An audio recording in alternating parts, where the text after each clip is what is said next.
The 2022 NBA Draft was one of the most unpredictable drafts in recent memory. Leading up to the night of, fans did not know who would go number one, and really the entire night was full of surprises. But now draft season is over, we are right into the NBA season. 10 games in, we're going to be looking at how these top guys have performed very early into their NBA careers. What guys are possibly making early Rookie of the Year campaigns. In today's video, we will be going over how every top 10 pick from this year's draft has looked in their first 10 games of their NBA career. Beginning with Paolo Banchero, the number one pick and forward out of Duke, picked by the Orlando Magic. He has been sensational and lived up to all the hype and more through these first 10 games. He just became the second teenager ever to put up 30 plus points and 15 rebounds in a game. Only him and LeBron have been able to do that. And through 10 games this year for the Magic, he is averaging 23 points, 8 rebounds, 3 assists on 54 true shooting. He has been really amazing on the offensive end. He can rebound the ball. He can score from different spots. He hasn't shot that well from three so far, but I don't think there's, any panic going on right now. He's been amazing scoring the basketball. He's really good from mid-range, and he's a solid passer too. He's just made the Magic a lot better even as a rookie, and he's lived up to all the hype and more, as I said. As of right now, he looks like he's going to be a really good player for this Magic team. Now, the number 2 overall pick, Chet Holmgren, is injured, has not made his NBA debut yet, and we are going to have to wait all the way to the start of next year to see the 7-foot unicorn out of Gonzaga, who I personally think will be a very good player if he can stay healthy, make his NBA debut.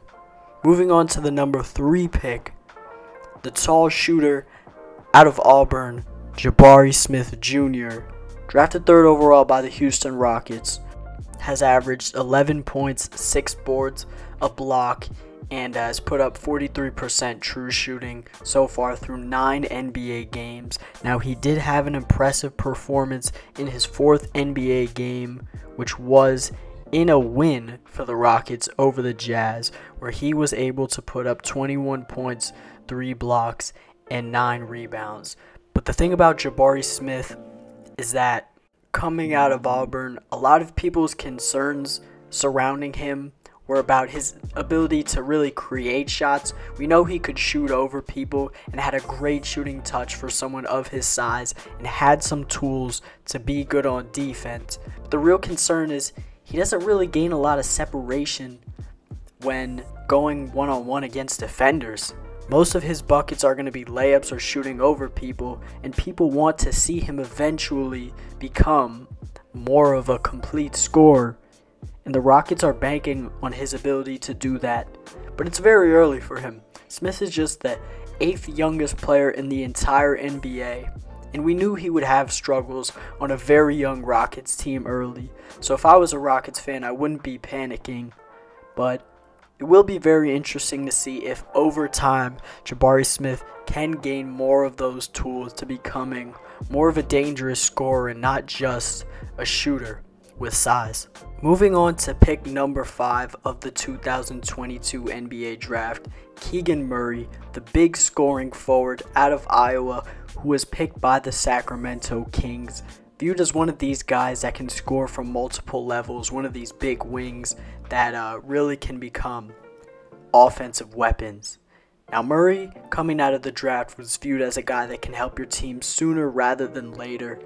And that's exactly what the Kings were looking for, as they have the longest playoff drought currently in the NBA.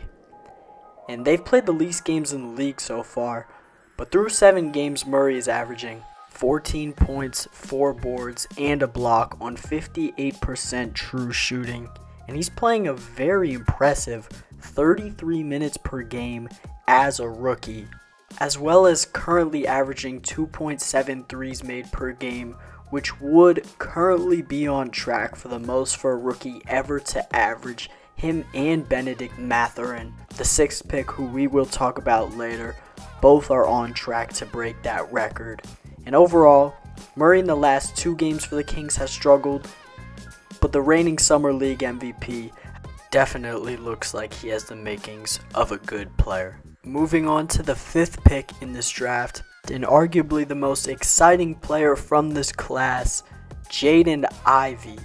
And through 10 games, Ivey has continued to be a walking highlight reel for the Detroit Pistons, playing alongside last year's #1 pick, Cade Cunningham. And so far this year, he's averaging 15 points, 4 rebounds, 3 assists on 53% true shooting. He's just been so fun to watch, and he's looked really good playing alongside Cade as more of a 2 guard, as Cade is really a primary guy. Ivey is great in transition and has showed some real flashes scoring the basketball. Obviously, a big thing for him is sustaining that success from three-point land that he had at his last season at Purdue. And so far this season, he is averaging 4.1 threes attempted per game, and he is shooting 34.5%, which for a rookie is not bad at all. You just hope he can sustain that success from 3, continue to get stronger, driving inside, get smarter as a player, and really, the future looks really bright for him. Besides Paolo Banchero, he looks like definitely one of those guys who will be in contention for the Rookie of the Year. And when discussing early Rookie of the Year contenders, really none have had better starts to their NBA career than Benedict Mathurin, the 6th overall pick by the Indiana Pacers. So far, the wing out of Arizona has averaged 21, 4 rebounds, and 2 assists on 62% true shooting. Mathurin has just been amazing. Really, him or Paolo Banchero have been the best rookie in the NBA so far.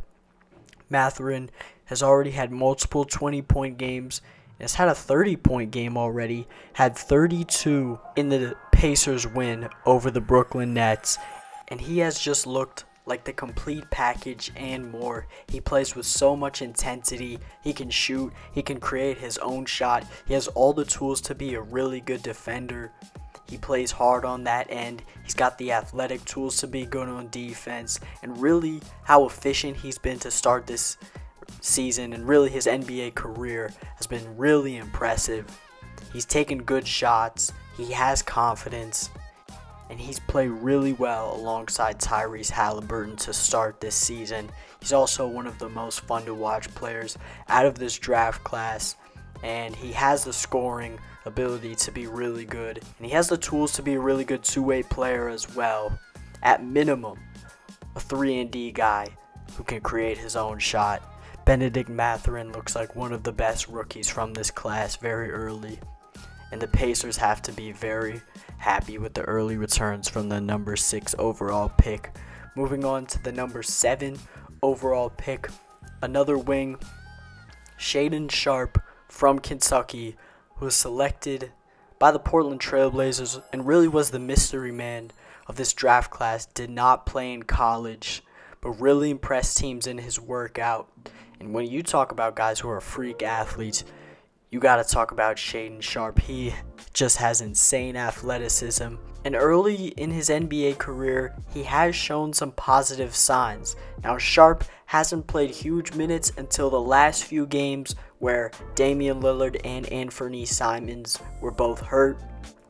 But he is on a Blazers team that is trying to compete for the playoffs this season. But so far on the year, Sharpe is averaging 9 points a game on 54.8 true shooting. And in his last 5 games, 4 of which he has started, he is averaging 11 and 3 a game on 46, 38, 60 splits. I mean, I don't think the free throw shooting, not too big of a sample size, not too big of a worry right now for the Blazers, I wouldn't think. But when he has gotten bigger minutes, he has shown some real signs. He shot the 3 ball well this year, shooting 45% from 3. And we know he has that lightning quick first step, great athleticism, and the ability to become a good shot maker. Shaedon Sharpe really has all the tools to become a good player, and while it may take a while for him in Portland, I really do think once he puts it all together, he's going to be really good. But he's just 19 right now. Obviously, there's a ways to look forward. But he looks like a real talent for the Portland Trail Blazers. Next up, pick number 8. Dyson Daniels, selected by the New Orleans Pelicans. And here we have another rookie who is on a team trying to compete for the playoffs this year. Coming into the draft, Daniels was looked at as a big guard / wing who could pass the ball and really had the tools to become a really, really good defender. And the Pelicans selected him 8th overall. But so far in his NBA career, he has not played much, due partly to injury and also being a member of such a deep Pelicans team. He's only played 4 games so far in his NBA career. He did have a nice 11-point 3-steal performance versus the Dallas Mavericks. But really so far this year, we haven't seen that much of Dyson Daniels, and he is very young on a team that's trying to make the playoffs and possibly make a run in the playoffs this season. But I also do, really rate him as a player, especially on the defensive end. He has the athletic tools, he has the length and size to be really good on that end. If the jump shot can at least be decent, Dyson Daniels looks in line to be a piece for the future for the New Orleans Pelicans. Now moving on to the 9th overall pick, Jeremy Sochan, out of Baylor, selected by the San Antonio Spurs. And Sochan really was praised coming out of college for his defensive ability and being a big man who could pass the ball a bit, possibly could develop into being a solid perimeter shooter. And so far through 10 NBA games, the Polish big man is averaging just 6 and 3, playing 23 minutes a night so far for the Spurs. But really, as a rookie, I don't think many expected him to be that good on offense, if we're being honest. He was drafted that high because of his defensive capabilities, and he's shown some flashes of that so far. He's averaging a steal a game so far and put together an impressive performance versus the Chicago Bulls this season, where he put up 13 points, 6 rebounds, and 5 assists.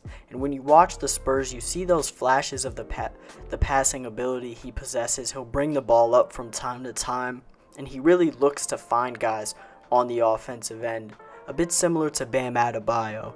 I think Sochan is definitely going to be a piece for the Spurs. The last player in the top 10 of the 2022 NBA Draft is Johnny Davis, the guard selected by the Washington Wizards out of Wisconsin, known as being a mid-range assassin and a really good rebounder for his size.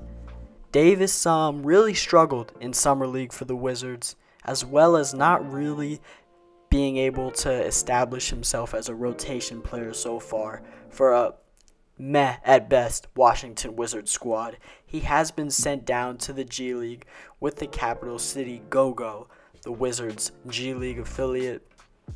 And I think that's good for him to help regain his confidence, because he really did struggle in Summer League, putting up 8 points, 4 rebounds, and an assist, shooting 29% from the field and 33% from deep, as well as 2.7 turnovers in 25 minutes in Summer League.